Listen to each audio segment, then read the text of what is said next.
মৰমৰ ছাত্ৰ ছাত্ৰীসকল, আমি আজি আলোচনা কৰিম তৃতীয় শ্ৰেণীৰ পাঠ ৯ সাহসী ছোৱালীজনী নামৰ পাঠটি। তোমালোকে জানাই যে আমাৰ দেশখন 1947 চনৰ 15 আগষ্টলৈকে ব্ৰিটিছৰ অধীনত আছিল আৰু ভাৰতবাসীয়ে বহুবোৰ আন্দোলন কৰি বহু ত্যাগৰ বিনিময়ত আমাৰ দেশখন স্বাধীন হৈছিল। এনেকুৱা আন্দোলন 1942 চনতো বহুতবোৰ হৈছিল। তাৰ মাজৰে এটা ঘটনা আমি আজি তোমালোকক যে 1942 চনত বিভক্ত দৰং জিলাৰ গহপুৰ নামৰ ঠাইত এটা আন্দোলন হৈছিল।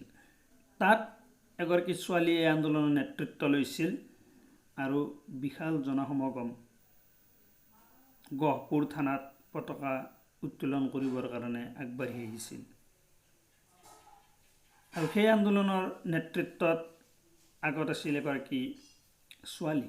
চাৰিওপিনে বন্দে মাতৰম ধ্বনি দি এই শোভাযাত্ৰাৰ দলটো গহপুৰ থানা অভিমুখে পতাকা উত্তোলন কৰিবলৈকে আগবাঢ়ি আহিছিল। আৰু এই আগত নেতৃত্ব দিয়া ছোৱালীজনীৰ হাতত জাতীয় পতাকা এখন আছিল। আৰু সেই ছোৱালীজনীয়ে উদাত্ত কণ্ঠৰে সেই দলটোক প্ৰতিনিধিত্ব কৰি গীত জুৰিছিল। ডেকা গাভৰুৰ দল, বীৰ বীৰংগনাৰ দল, নতুন তেজেৰে ৰাঙলী ৰূপহী কৰহি ধৰণী তল, হোজৰ ভৰত কপক ধৰণী, তৰুণ চকুত জলক অগণি, শত সহস্ৰ মৃত্যু নেওচি, বল আগুৱাই বল, বল আগুৱাই বল। এনেদৰে গীত গাই গাই দলটো থানাৰ সন্মুখ পালেগৈ আৰু লগে লগে পুলিচে দলটোক আগচি ধৰিলে আৰু উভতি যাবলৈ হুংকাৰ দি ক'লে, সাৱধান, আৰু আগ নাবাঢ়িবা, এখোজ আগবাঢ়িলেই গুলি কৰি দিম। লগে লগে পৰিৱেশ উত্তপ্ত হৈ পৰিল। কিন্তু হাতত পতাকা লৈ যোৱা এই ছোৱালীজনীয়ে পুলিচৰ হুংকাৰ ভ্ৰূক্ষেপ নকৰিলে। তাই সেই দলটোক আগবাঢ়ি যাবলৈ আহ্বান জনালে আৰু নিজেও সেই হাতত ভাৰতৰ জাতীয় পতাকাখন লৈ তাই আগবাঢ়ি গ'ল। লগে লগে পুলিচে গুলি কৰি দিলে আৰু এই গুলিয়ে সেই 17 বছৰীয়া ছোৱালীজনীৰ বুকু ভেদি গ'ল। তাই মাটিত ঢলি পৰিল আৰু থিতাতে তাইৰ মৃত্যু হ'ল। এনেদৰেই এজনী 17 বছৰীয়া ছোৱালীয়ে স্বাধীনতা আন্দোলনৰ কাৰণে নিজৰ জীৱন আহুতি দিলে। দেশৰ বাবে প্ৰাণ আহুতি দিয়া এই ছোৱালীজনী কোন তোমালোকে জানানে? মই কৈছোঁ শুনাই। এই ছোৱালীজনীৰ নাম হ'ল কনকলতা বৰুৱা, শ্বহীদ কনকলতা বৰুৱা।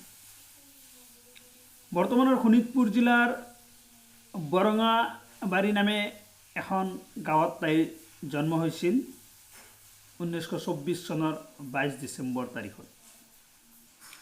মাত্ৰ 5 বছৰ বয়সতে তাইৰ মাতৃক হেৰুৱাইছিল। পিতৃয়ে দ্বিতীয় বিবাহ কৰাইছিল আৰু তাইৰ বয়স যেতিয়া 13 বছৰ হয় তেতিয়া তাই পিতৃকো হেৰুৱাইছিল। তৃতীয় মানশ্ৰেণীলৈকে তাই অধ্যয়ন কৰিছিল, কিন্তু মাহীমাকৰ সন্তানক ঘৰত চাব লগা হোৱাৰ বাবে তাই পঢ়া এৰিবলগীয়া হৈছিল।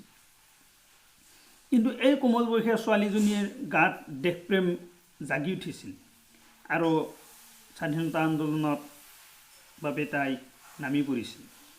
তাই নাৰী মুক্তি বাহিনী গঠন কৰিছিল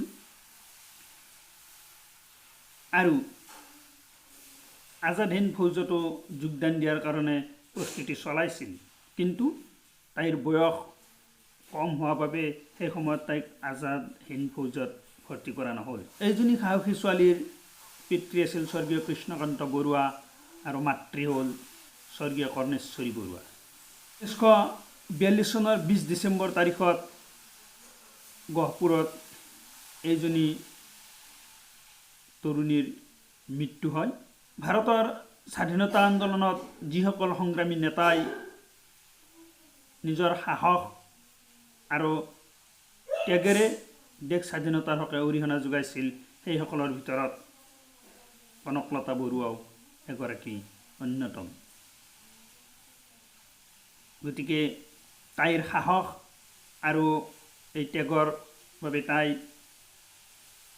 ভাৰতৰ স্বাধীনতা আন্দোলনৰ ইতিহাসত সদায় চিৰস্মৰণীয় আৰু পূজিত হৈ ৰ'ব।